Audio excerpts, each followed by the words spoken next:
Kujundamine Excelis tähendab minu jaoks kahte asja. Esiteks sisu kujundamine, mille all ma mõtlen põhiliselt andmete endi kujundamist ja see ei ole mitte erinevad kirjastiilid ega värvid, vaid hoopis see, kas konkreetne arv tabelis on rahatüüpi, ajatüüpi, protsenditüüpi või muu sellist arvutüüpi. Ja seda nimetatakse tihti ka andmete vormindamiseks. Ning teiseks on kujundamine siis nii-öelda illustreerimine, mis hõlmab enda alla värvide, stiilide ja fontide valikuid. Nendega tutvume järgmistes videolõikudes, kuid selles lõigus siin vaatame kujundamise vormindamise poolt, ehk siis vaatame, kuidas anda arvudele erinevaid tähendusi ja paigutust. Mul on siin tabel erinevate arvutustega ja kõigepealt kohe minu tabelile peale vaadates näen, et esimese tulba pealkiri ei sobi ülejäänud tulba pealkirjadega üldse kokku, kuid ma koostasin selle tabeli juba päris ammu ning ma olen unustanud, millist vormingut ma siin kasutasin. Ja sellises olukorras tuleb valida lihtsalt lahter, mille vormingut ma tahan kopeerida. Näiteks valin selle lahtri siit ning seejärel tuleb otsida Home nupuribalt väike kollane pintslike. Ja see asub siin vasakul kohe esimeses sektsioonis ja võt selle pintslikesega käibki vormi kopeerimine. Vajutan pintslil, mille järel saan üle pintseldada kõik veel vormindamata lahtrid. Vajutan siis sellel lahtril ja olen saanud väga lihtsalt täpselt sama vormi ka siia lahtrisse. Nüüd aga lähen tabeli arvude vormindamise juurde. Nimelt saab Excelis öelda igale lahtrile siin tabelis, millist tüüpi andmed selles lahtris peavad olema. Ning millist tüüpi lahtritega mul tegemist on, saan ma vaadata siit Home nupuribalt arvude tööriistade lahtrist. Näiteks märgin ära ühe lahtri ja näen siit ülevalt, et märgitud lahter on General tüüpi.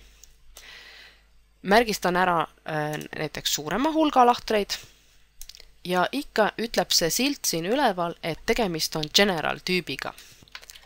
Nimelt vaikimisi on Exceli kõik lahtrid General tüüpi, see on üleüldine tüüp, mis tähendab, et antud arvud ei ole mingisse spetsiifilisse formaati veel pandud. Kui ma ka märgistan ära siin tabelis protsenditulba, siis kiri siin üleval ütleb, et need lahtrid on vormindatud protsenditüüpi.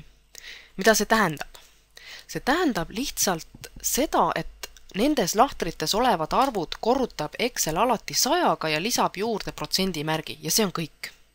Milleks sellised arvude tüüpide määramised üldse head on?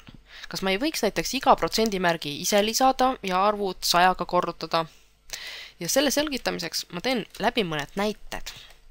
Näete, siin tabelis on mul palju erinevaid arve, erinevates tulpades, kuid mul ei ole mingit aimu, mis nende arvude all mõeldakse. Kas need on rahasummad, kas need on mahud või on need mõeldud hoopis tekstina. Ja kuna antud juhul on siin selles tabeli osas mul mõeldud nende arvudega mahtu, siis ütlen ka Excelile, et need lahtrid siin tabelis on mõeldud arvutüübiks. Märgistan ära antud arvud. Siit arvutüübi kirja kõrval asuvale noolele vajutades tuleb kõikide võimalike arvutüüpide loetelu lahti ja valin siit numbers.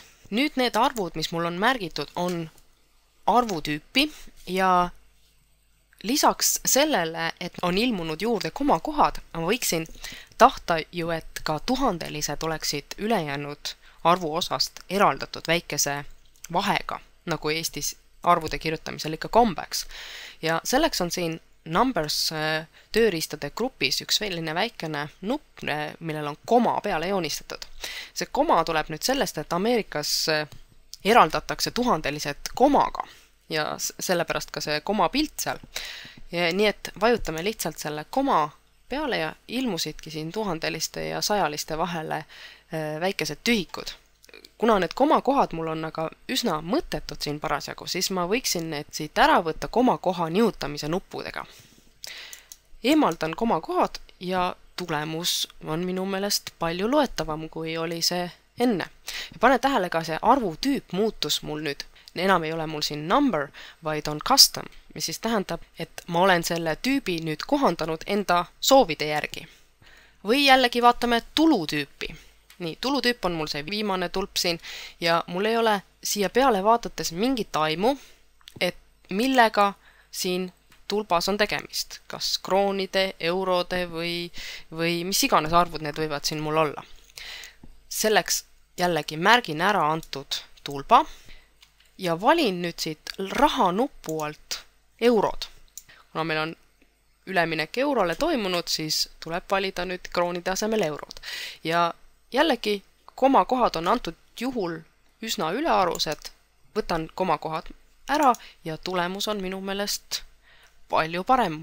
Kohe peale vaadates on mul selge pilt, millega antud tulbas on tegemist. Seega, kui lahter on mingi arvutüübiga määratud, siis on kogu pilt tabelist palju arusaadavam ning aitab ka vältida näiteks tabeli täitmise vigu. Ütleme, et kui rahasumma sisestamisel ei tule arvule juurde rahaühikut, siis võib päris kindel olla, et sisestatav arv on läinud valesse lahtrisse.